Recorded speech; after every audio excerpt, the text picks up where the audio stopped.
Imagine an election. The votes of a few decide the direction of the many. Imagine a voting booth void of citizens. Imagine the democratic process that our forefathers fought to create cease to exist. For Saco residents, this image is all too real. On Tuesday, February 10th, Saco held a special election to elect directors to the newly formed Regional School Unit No. 23 board. The 5 candidates that vied for the 4 positions were Daniel C. Cabral, David Galley, Elizabeth C. Johnston, Shirley J. Jones, and Lorraine E. Whelan. The cities of Saco, Old Orchard Beach, and the town of Dayton consolidated their resources together to fit under the new school reorganization law. This law was initiated by Governor John Baldacci and ratified by the legislature. Education Commissioner Susan Gendron oversees districts as they aim to save money by eliminating administrative redundancy and work towards shortening the gap of educational disparity in Maine schools. We have proposed almost $60 million in savings that can be achieved by reorganizing administration, looking also at how transportation is delivered, facilities, maintenance and operation, as well as special education. And most of that is the structure by which we operate. And we believe that those savings can actually increase over the next 3 years so that ultimately the savings will be close to $180 million. According to the law, each RSU must be in place and fully operational on July 1st of this year.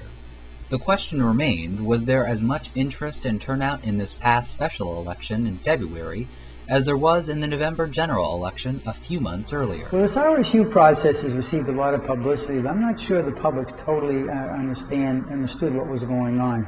And it was an off-year, off-time election. I believe it was held in early February, and February elections are rather rare. Had it been done in November during a general election cycle, I suspect the turnout would have been much greater. That turnout ended up being 137 people out of an estimated 12,000 active registered voters in Saco, which equates to a little over 1% of the total voting population came out for the RSU election. Is it a mere trend, or is something or someone to blame for the low turnout rate?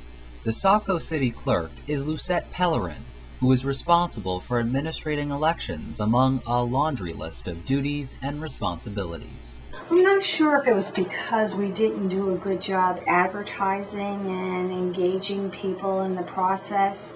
I think part of the problem also was they meaning the residents, weren't familiar with the RSU 23. It meant nothing to them. So I believe that's why they didn't associate the RSU 23 with Benefit Saco Old Orchard Beach unless they read the article. But it was on the front page of the paper, but unless you were familiar with that, it might not have caught your eye. Whose responsibility is that to make sure that those voters are informed, let's say, on the RSU 23? This process with the RSU is very new, and we've worked with the superintendent's office and to try to engage people in voting and being aware of the budget. Well, I'd say the city clerk's position really is to make sure the election is done effectively.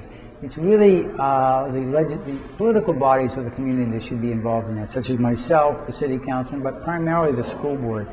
We did try to get as much information out to the public to pique their interest in coming out and vote that day.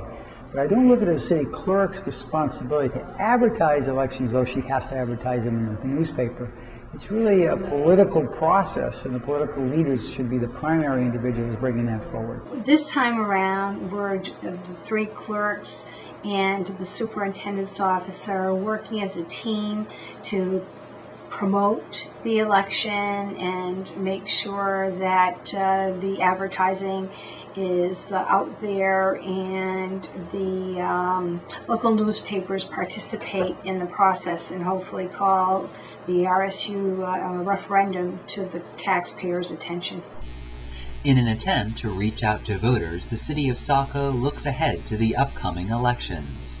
Well, May 30th will be that type of a forum where people gather together, the RSU will make their presentation on the budget, the different cost centers involved, and the voters there will have an opportunity to participate in deciding which will move forward to the general vote and which will not. It'll be, I've never been in one myself like this, so it'll be a very fascinating process. After this meeting and the budget is validated by the town form sort of government, it moves on again to the voters generally. So there'll be another community-wide election in all three communities to validate what the May 30th meeting has resulted in. Whatever the budget is approved on May 30th, that is the budget that will be voted upon a second time on June 9th. With the next election readily approaching on June 9th, the question becomes, will the same low voter turnout happen again? Remember to become aware with the issues of the day and fulfill your civic duty. Vote. Reporting for Academy Connections, I'm Justin Chenette.